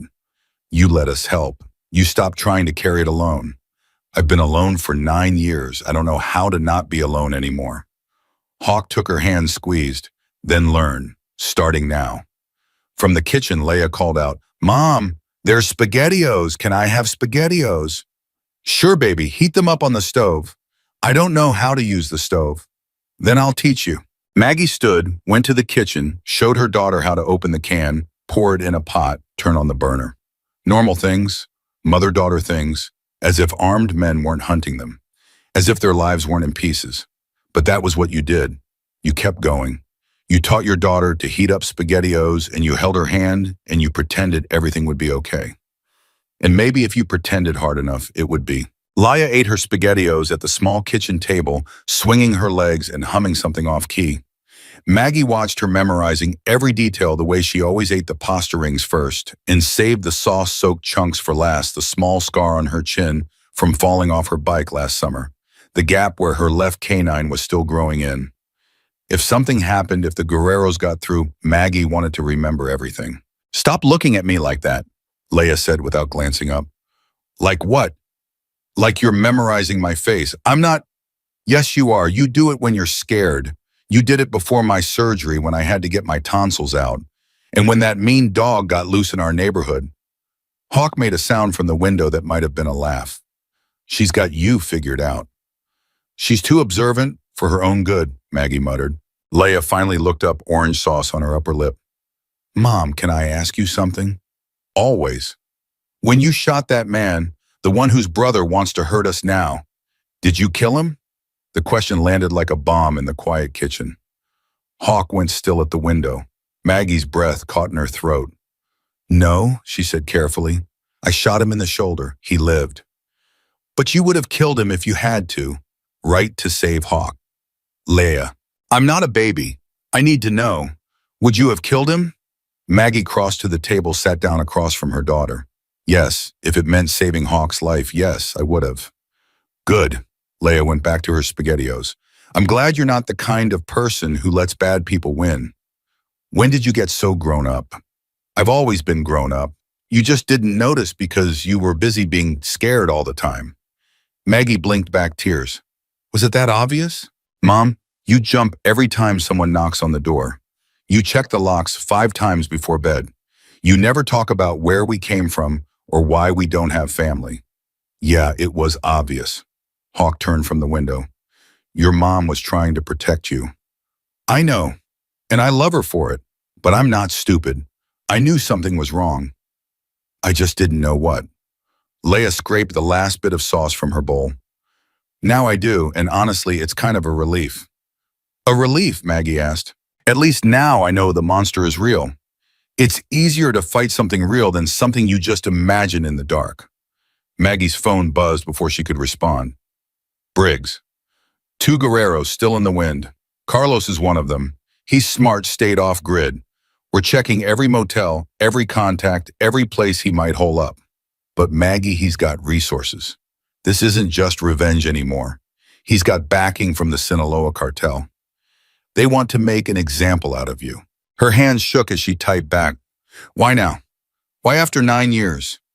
Because you disappeared too well. Took them this long to find you.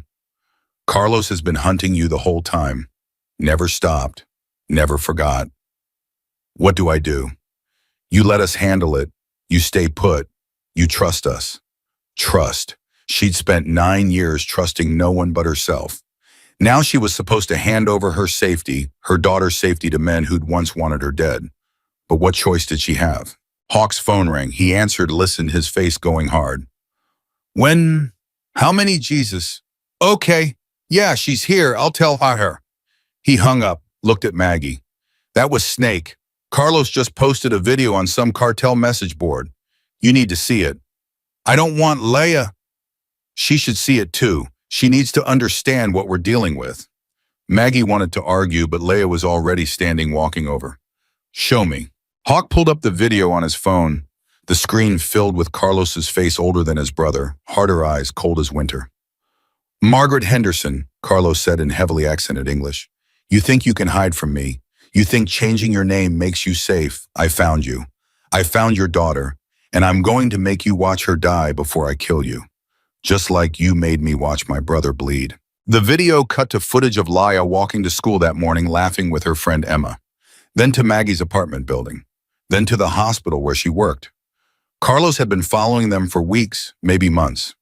You took my brother from me, Carlos continued, so I take everything from you, starting today. The video ended. Leia's face had gone pale, but her voice was steady.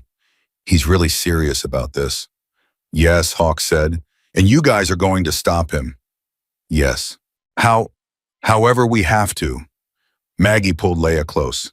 Baby, I'm so sorry. I never wanted this life to touch you. I tried so hard. Mom, stop apologizing. You saved someone's life. That's not something to be sorry about. Leia pulled back, looked her mother in the eye. If you hadn't shot Cisco, Hawk would be dead. Right. Then you did the right thing. And if his stupid brother can't understand that, then he's the problem, not you. Hawk knelt beside them. Kid, you are one tough cookie. I learned from the best. Leia touched her mother's face. Mom's been fighting her whole life. She taught me how. Maggie's phone exploded with texts. Briggs, Tank, Reaper, Snake all reporting in. Carlos had been spotted at a gas station 30 miles away. They were moving to intercept. Maggie should sit tight, stay safe, let them handle it. I can't just sit here, Maggie said. He's after me. I should be part of stopping him. No. Hawk stood blocking her path to the door. You stay with your daughter. That's your job. My job is to end this, to make sure he never threatens Laya again. And our job is to make sure you live long enough to watch her grow up. Let us do our job, Maggie. They stared at each other, wills clashing. Finally, Maggie backed down. Not because she agreed, but because Laya's hand was gripping hers so tightly it hurt, and she could feel her daughter's fear through that touch. Fine, but if something goes wrong, nothing's going wrong. We've been doing this for 20 years. We know how to handle guys like Carlos. Hawk's phone rang again. I'm on. He answered, his expression changing from confident to concerned in seconds. Say that again. Are you sure how many? He lowered the phone. Carlos wasn't at the gas station. That was a decoy. His cousin looks just like him from a distance. The real Carlos is here. Here. Maggie's blood turned to ice. How close? Close. Snake spotted his car about 2 miles out heading this way. He must have followed us somehow or had someone watching who reported back. How long do we have? 10 minutes, maybe less. Maggie grabbed Leia. Is there a back way out? Only the dirt road we came in on. If Carlos is coming from that direction, then we're trapped. Hawk was already moving, pulling weapons from hidden compartments in the safe house. Guns Maggie hadn't known were their ammunition, body armor. He tossed a vest at Maggie. Put this on. I can't shoot. I mean, I did once, but I'm not trained. You're about to get a crash course. Leia, go to the bedroom. Get in the closet. Don't come out until your mother or I come get you. I'm not hiding while you fight. Yes, you are. This is not negotiable.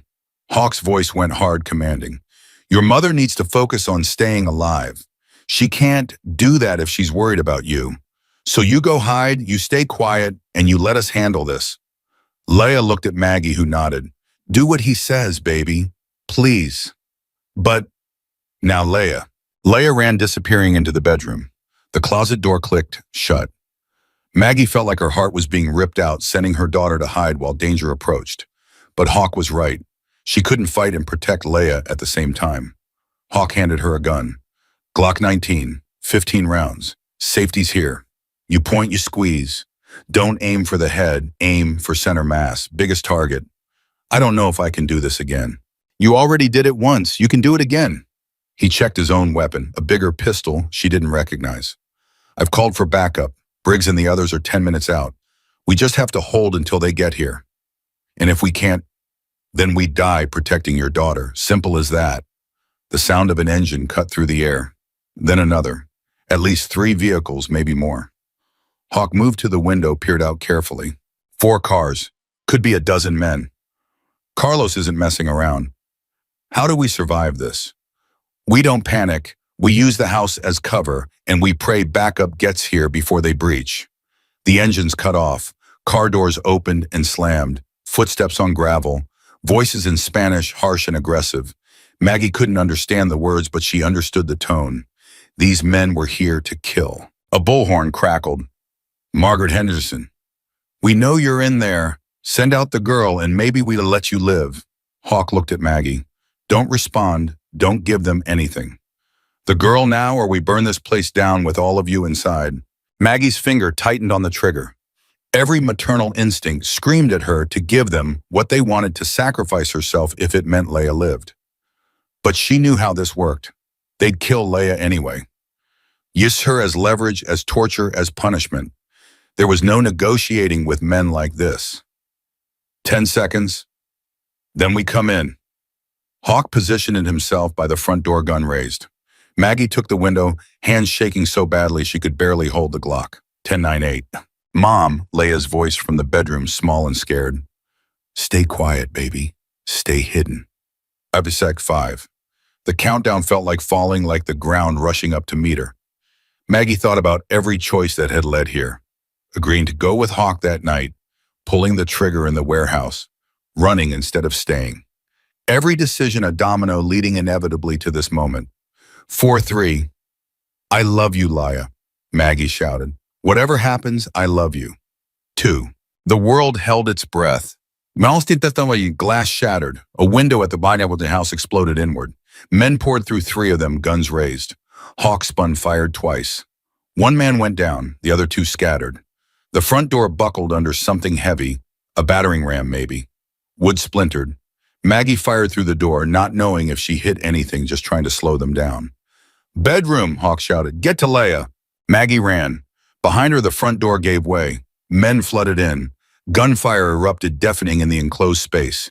She made it to the bedroom, slammed the door, shoved a dresser in front of it. Leia, where are you? Closet. Maggie wrenched open the closet door. Leia was crouched in the corner, the hands over her ears, tears streaming down her face. Maggie pulled her out, held her. We're okay, I've got you. Something slammed against the bedroom door. Once, twice, the dresser scraped across the floor. Window, Maggie said. We're going out the window.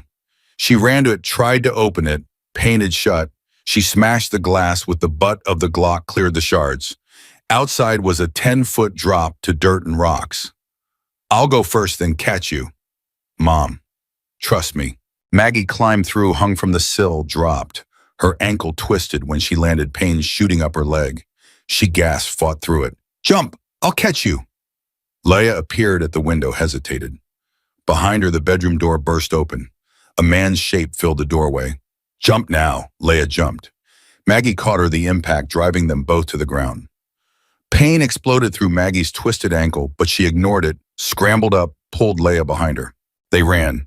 Into the desert scrub, away from the house, away from the gunfire that still echoed from inside. Maggie's ankles screamed with every step, but she didn't stop. Couldn't stop. Had to get Leia away, had to keep her safe, that was all that mattered. Behind them, someone shouted in Spanish. Footsteps pounding after them. They weren't going to make it. Maggie spun, raised the Glock. The man chasing them was young, maybe 20, with a gun in his hand and murder in his eyes. She aimed just like Hawk taught her. Center mass, biggest target. She squeezed the trigger. The gun kicked in her hand. The man stumbled, looked down at the red bloom spreading across his chest, looked up at her with surprise. Then he fell. Maggie had killed him. She'd actually killed him. Mom, keep running. Leia's voice snapped her back. They ran, again pushing deeper into the scrub. Behind them, more shouts, more pursuers. How many men had Carlos brought? Then rising above the chaos, the most beautiful sound Maggie had ever heard: motorcycles. A lot of them. Coming fast. Briggs and the others had arrived. The gunfire changed pitch, changed direction. Now it was the guerreros who were scrambling, who were caught between the safe house and the approaching Hell's Angels. Maggie pulled Leia behind a large rock, both of them gasping for air. Stay down! Don't move! Don't make a sound! They huddled together, listening to the battle rage. It lasted maybe 5 minutes, but felt like hours. Guns firing, men screaming, engines roaring. Then gradually silence.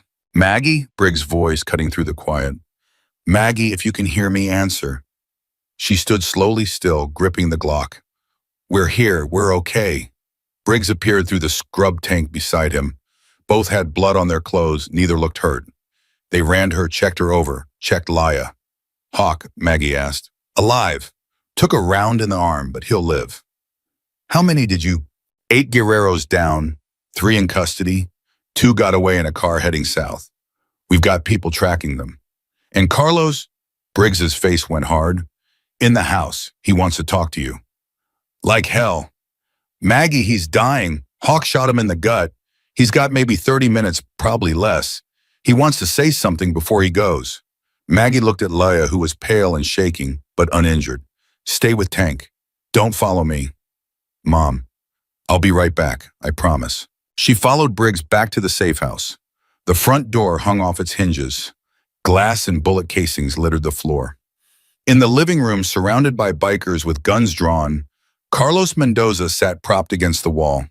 Blood pooled around him, dark and spreading. He looked up when Maggie entered. His face was gray, sweat beading on his forehead. You, he said, voice weak but full of venom. Me. You killed my brother. I saved a friend. Your brother was going to kill him. Cisco was following orders, doing what he had to do. So was I. Carlos coughed, blood flecking his lips. 9 years I searched for you, 9 years. And for what? This? You should have let it go. He was my brother, my blood. You don't let that go.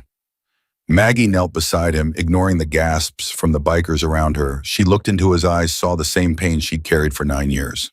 I understand, she said softly. If someone hurt my daughter, I'd hunt them too. I'd never stop. So I get it. But Carlos, your brother made a choice. He set up Hawk. He pulled a gun. He was going to kill someone I cared about. I couldn't let that happen. So you shot him. So I shot him. Carlos's breathing was getting shallower. My family, they will come for you. This doesn't end with me. Then we'll be ready. You think you can fight the cartel? I think I've got good people on my side, and I think I'm done running. Carlos tried to laugh, but it came out as a wet gurgle. Stupid, you should run. You should take your daughter and run until your legs give out. I tried that for 9 years, didn't work. Then you'll die. Maybe, but not today. Carlos's eyes were glazing over. He had minutes, maybe seconds. Tell Hawk. Tell him Cisco said he was sorry. Before he died, said it wasn't supposed to go down like that. Maggie hadn't known that. In all the chaos, all the blood, she'd never known Cisco's last words. I'll tell him. And tell your daughter. Tell her to be smarter than both of us. Tell her not to waste her life on revenge. I will. Carlos's head dropped forward. His chest rose once more, then went still. Maggie stood her bad ankle nearly giving out. Briggs caught her arm, steadied her. It's done, he said. Zit. He said his family will come. Let them. We'll be ready. They walked outside. Laya was sitting on Tank's motorcycle, looking smaller than her 9 years. Maggie limped over, pulled her daughter into her arms. Is he dead? Laya asked. Yes. Good. Leia, I know I'm not supposed to say that. I know it's not nice to be glad someone died. But Mom, he wanted to kill us. So yeah, I'm glad he's dead. Maggie couldn't argue with that logic. She was glad too, relieved, exhausted. She'd killed one man today, watched another die. She should feel something, guilt, horror, anything. But all she felt was tired. Hawk appeared from the house, his left arm in a makeshift sling, blood soaking through the bandage. We need to get you two out of here. Cops are on their way. There's going to be questions. What do we tell them? The truth? Mostly. You were being hunted by the cartel. We were protecting you. Self-defense all the way. Will they believe that? They will by the time our lawyer gets done with them. They loaded into vehicles Maggie and Leia in Briggs's truck again. The safe house was already being cleaned by people who appeared from nowhere, efficient and silent. By the time the police arrived, the evidence would tell the story Hawk wanted them to hear. The drive back to Flagstaff felt surreal. Leia fell asleep against Maggie's shoulder, exhausted from fear and adrenaline. Maggie stroked her hair, marveling that they were both alive, that they'd survived. Her phone buzzed, a text from a number she didn't recognize. This is Officer Martinez. We need you at the station ASAP. There's been a development. Maggie's stomach dropped. What kind of development? The two Guerreros who got away. They didn't head south. They went to your apartment. The place is ransacked. Everything's destroyed. We need you to come identify what's missing. Maggie stared at the text. Her home, the life she'd built, gone. Destroyed by men seeking revenge for something she'd done to protect someone she cared about. Briggs, she said, they hit my apartment. I know. Already got the report. Don't worry about it. You're not going back there. That's my home. Was your home. Now you need something better, something secure. We've got a place in mind. I can't afford. The money from Vegas, it's yours. More than enough for a down payment on a house, something with a yard for Laya. Somewhere the Guerreros can't touch you. Briggs, don't argue. For once in your stubborn life, just accept help. Maggie looked at her daughter sleeping peacefully despite everything that had happened. What kind of life could she give Leia now? Running from one apartment to another, always looking over her shoulder, always afraid, or she could accept the help, accept the money she'd earned saving Hawk's life. Build something real, something permanent, something safe. Okay, she said quietly. Okay, I'll take the help. Smart woman. They pulled into a different parking lot, not the hospital, but a small medical clinic on the edge of town. A doctor waited outside, one of Briggs's people apparently.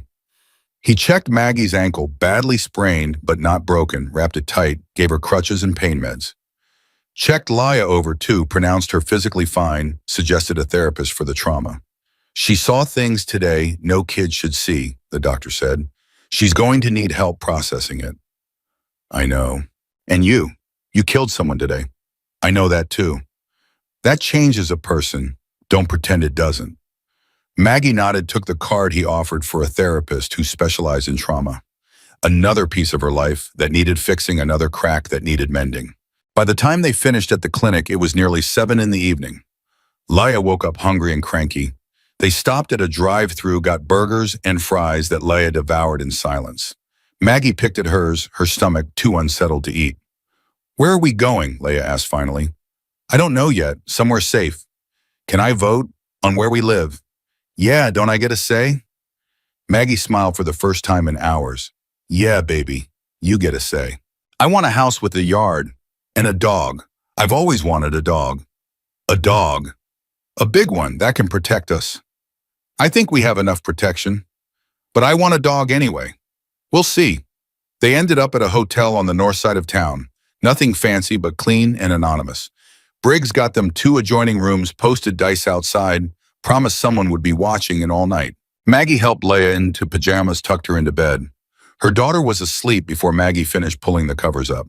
In her own room, Maggie sat on the edge of the bed and finally let herself fall apart. Quiet tears at first, then sobs that shook her whole body. She'd kept it together all day, stayed strong for Leia, but now the dam broke. A knock at the connecting door. She wiped her face. "Come in." Hawk entered, his arm properly bandaged now, carrying 2 bottles of beer.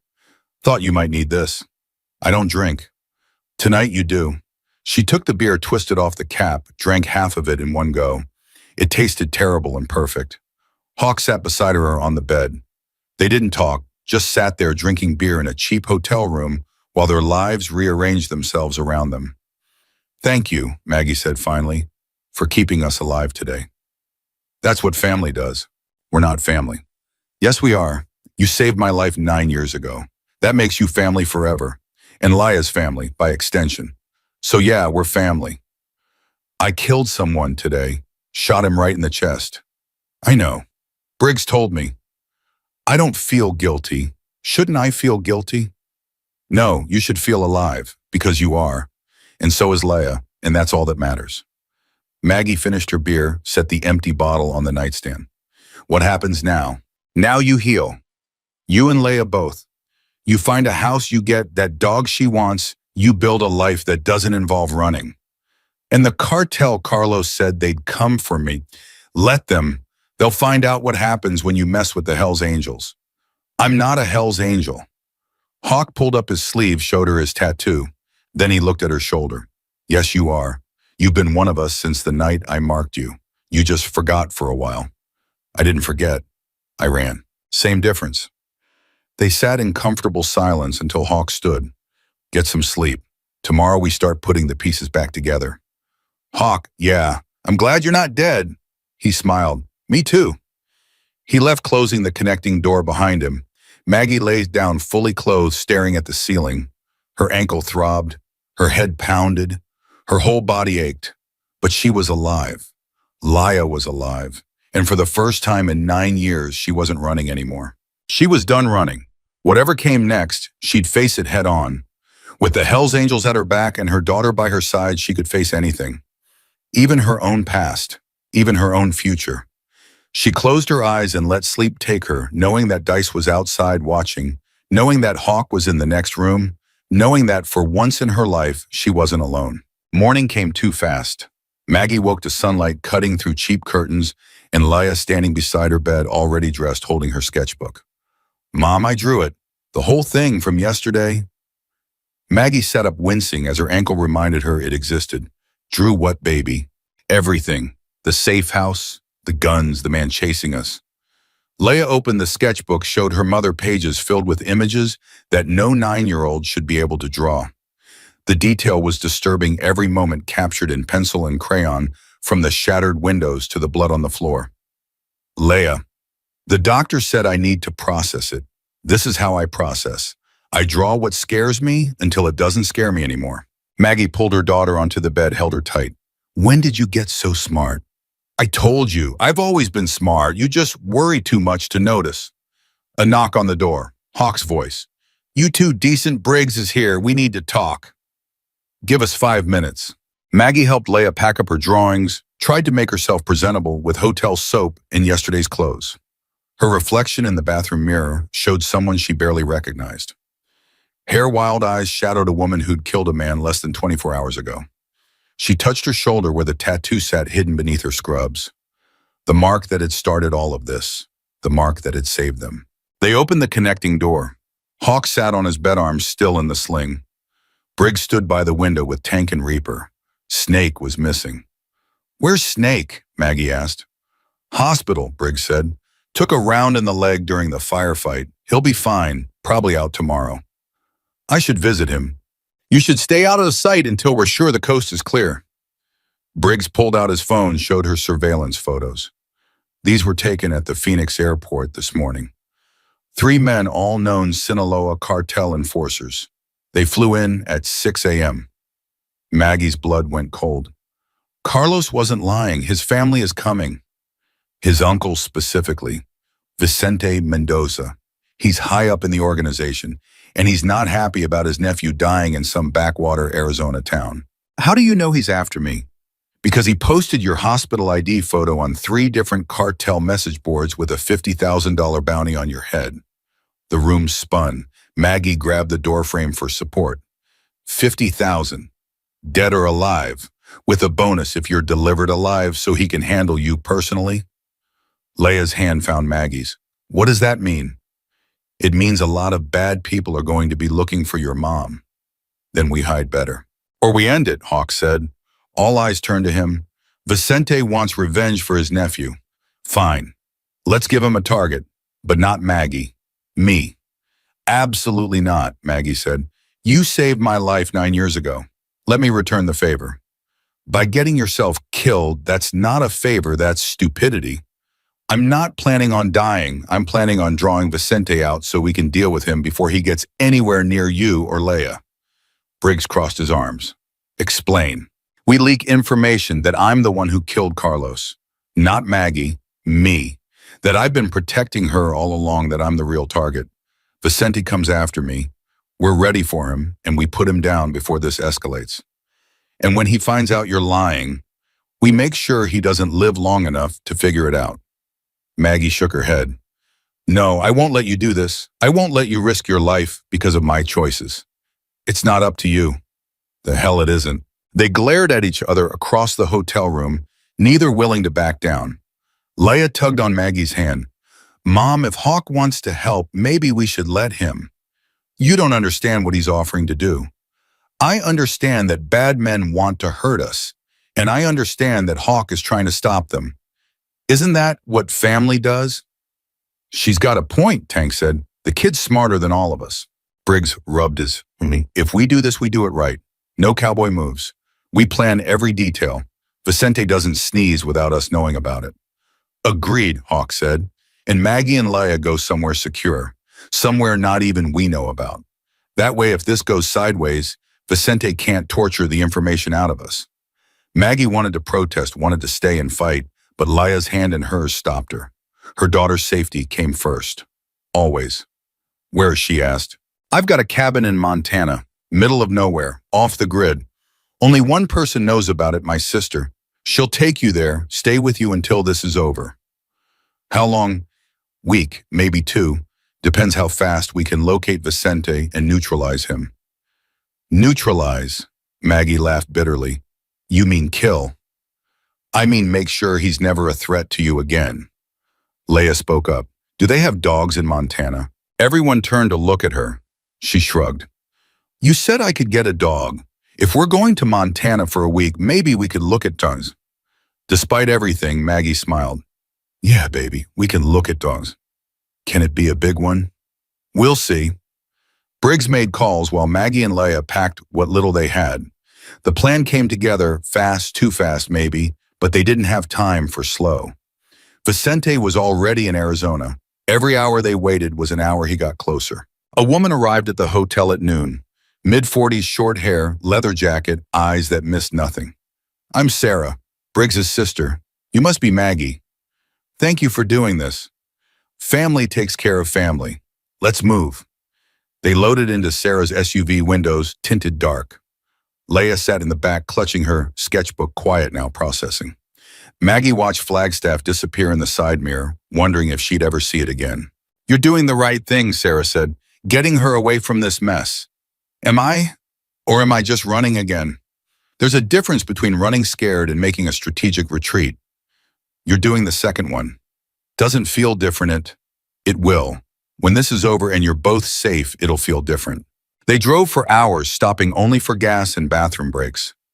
Leia fell asleep somewhere in southern Montana, her head against the window drawings scattered across her lap.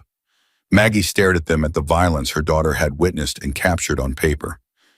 "She's resilient," Sarah said, noticing Maggie's gaze.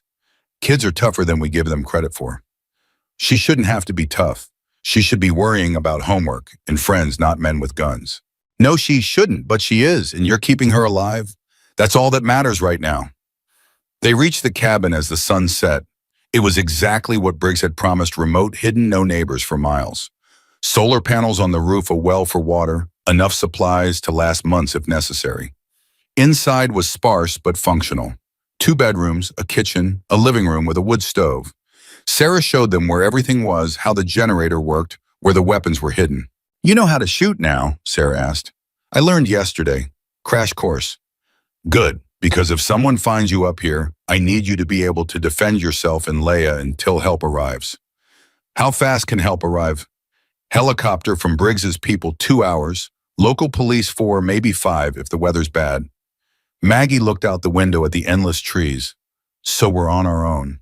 "You're together, that's better than alone." Sarah stayed that night, cooked them dinner, made sure they were settled.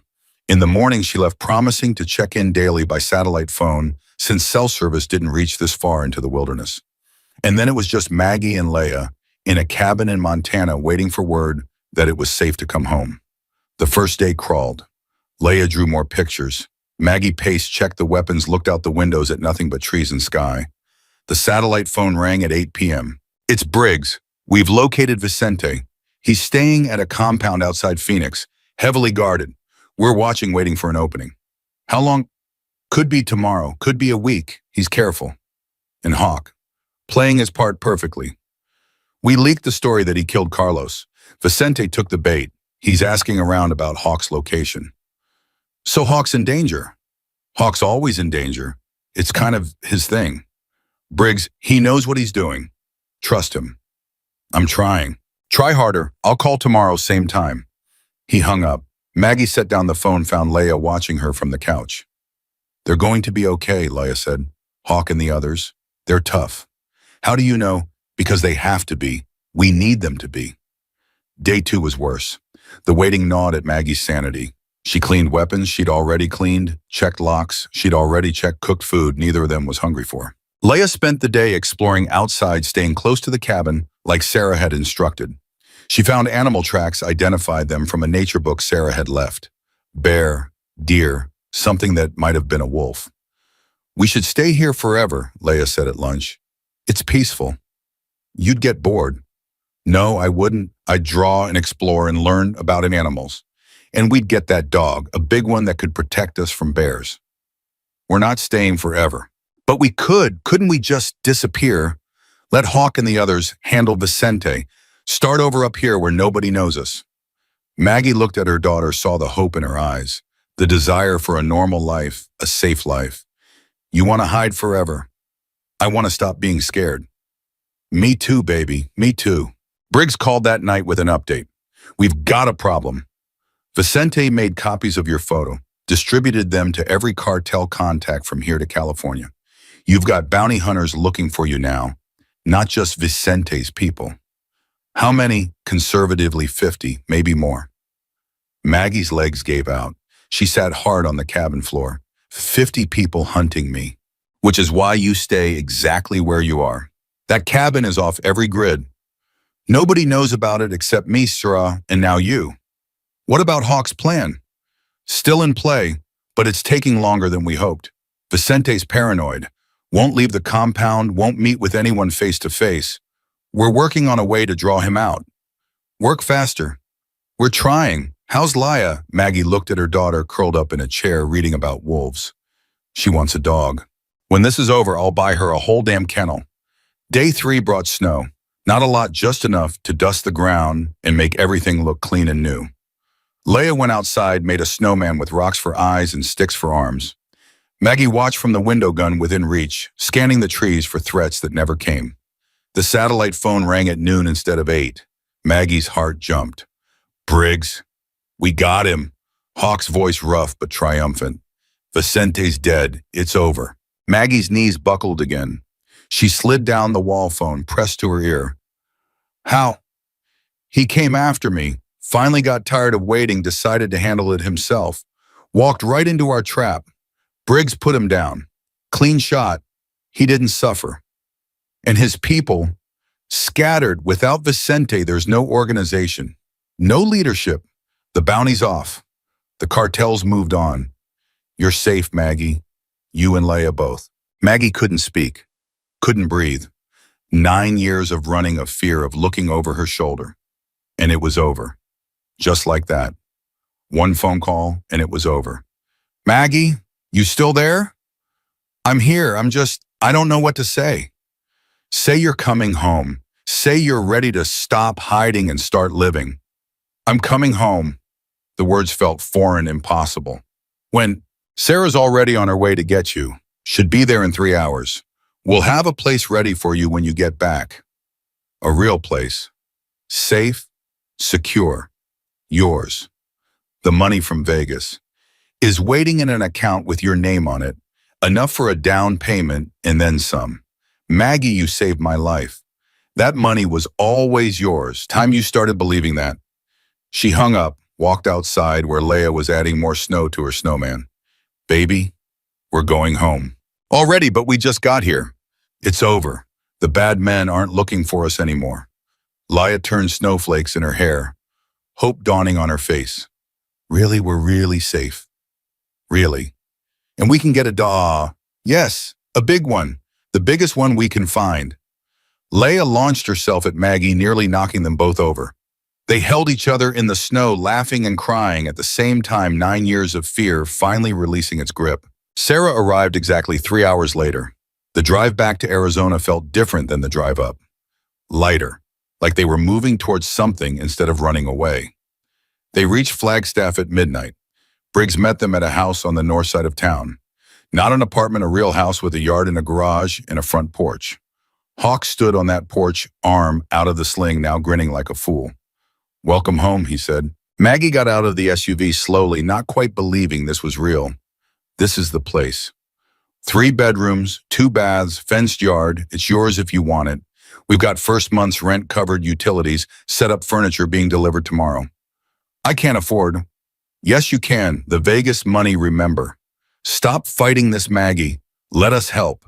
Let us make up for 9 years of being wrong about you. Leia ran past them into the house, her voice echoing from inside. Mom, there's a fireplace, and the kitchen is huge, and my room has a window seat. Maggie looked at Hawk, at Briggs, at these men who'd hunted her, and now were giving her a home. Why are you doing this? Because you're family, Briggs said simply, and family takes care of each other. Should have done it 9 years ago. Doing it now. Tank appeared from around the side of the house. Backyard secure, fences solid, good space for a dog. Everyone keeps talking about this dog, Reaper added, emerging from the house. Kid's very insistent about the dog. She wants protection, Maggie said. She's got us, but if a dog makes her feel safer, then she gets a dog. They showed Maggie through the house. It was perfect, exactly what she would have chosen if she'd had the courage to dream that big. Leia was already claiming the bigger bedroom, the one with the window seat and built-in bookshelves. Mom, can I paint it whatever color I want? Sure, baby, it's your room. I want purple, like really purple. Is that okay? Completely okay. Maggie found Hawk in the kitchen making coffee like he owned the place. You shouldn't have done all this. Yeah, I should have. 9 years too late, but better late than never. I don't know how to repay you. You already did. That night in the warehouse. That was repayment enough for several lifetimes. Maggie leaned against the counter, suddenly exhausted. What happens now? We just live here, pretend the last 9 years didn't happen. No, we acknowledge the last 9 years happened. We learn from them, and then we move forward, together. I don't know how to not be alone anymore. Then learn. We'll help you. That's what family does. Leia appeared in the doorway holding her sketchbook. Hawk, can you help me draw a motorcycle? I can't get the wheels right. Sure, kid. Let's see what you've got. They sat at the kitchen table, Hawk teaching Leia how to draw proper circles for wheels, while Maggie watched. This man who'd saved her in return. This little girl who'd seen too much but remained somehow hopeful. This house that represented a future she'd never let herself imagine. Briggs found her standing there. You good? I don't know. Ask me in a week when this all feels real. It's real. This is your life now. Safe, stable, normal. I don't know what normal feels like anymore. You'll figure it out. And if you don't, we'll be here to help. The others left around 2 in the morning. Promises to check in tomorrow, to help with furniture, to take Laya to look at dogs at the shelter. Maggie locked the door behind them, checked it twice, then checked it again. Mom, Leia stood in the hallway in her pajamas. You can stop checking. We're safe now. I know. Do you really? Maggie thought about it. About Vicente dead in Phoenix. About Carlos bleeding out in that safe house. About the Guerreros scattered and broken. About the Hell's Angels standing guard. Yeah, she said finally. Yeah, I think I do. They went to their separate bedrooms, Leia to hers with the window seat, Maggie to hers with the view of the backyard. She lay in an actual bed in an actual house that was actually hers and tried to remember the last time she'd felt this kind of peace. She couldn't. Maybe she never had. Her phone buzzed, a text from Hawk. Sleep well, you earned it. She texted back, thank you for everything. That's what family does. There was that word again, family. She'd spent 9 years without one, just her and Laya against the world. Now she had a whole crew of leather-wearing, motorcycle-riding family members who'd kill anyone who threatened her. It was strange. It was overwhelming. It was perfect. She closed her eyes and slept without nightmares for the first time in 9 years. Morning came soft and bright. Maggie woke to the smell of coffee and found Hawk in her kitchen again, making breakfast like it was his job. You need to stop breaking into my house, she said. I didn't break in. Leia let me in. Kids up early, already made a list of dog names. Of course she did. They sat at the table with scrambled eggs and toast, the 3 of them, like this was normal. Like this had always been their life. There's a shelter across town, Hawk said. Opens at 10. Thought we could go look, if you're ready. For a dog. For all of it, the house, the deed, the life you should have had 9 years ago. Maggie looked at Leia, who was practically vibrating with excitement. Looked at Hawk, who'd become something more than the man she'd saved. He'd become the family she'd chosen. Looked around at this house, this gift, this second chance.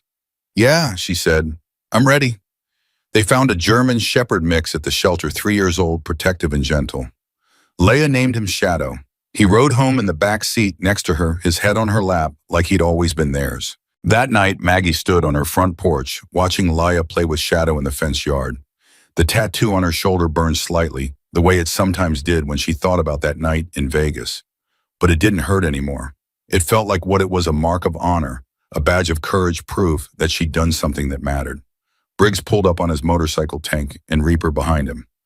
Thought we'd check in, see how you're settling. Good, we're settling good. The kid got her dog, I see. The kid got everything she asked for. Good, she deserves it, you both do. They stood together on the porch, watching Leia and Shadow play as the sun set over Flagstaff. 9 years ago, Maggie had pulled a trigger to save a life, had run for her freedom, had built a life from nothing while looking over her shoulder every single day. Now she was home. Not the home she'd left in Vegas, but something better, something earned, something real. She touched her shoulder where the skull with wings sat hidden beneath her shirt, the mark that had condemned her and saved her in equal measure. Thank you, she said to Briggs, to Hawk, to all of them, for giving me my life back. You never lost it, Briggs said. You just misplaced it for a while.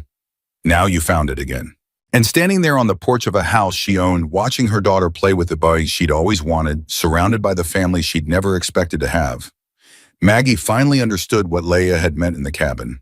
She wasn't scared anymore, and she would never run again.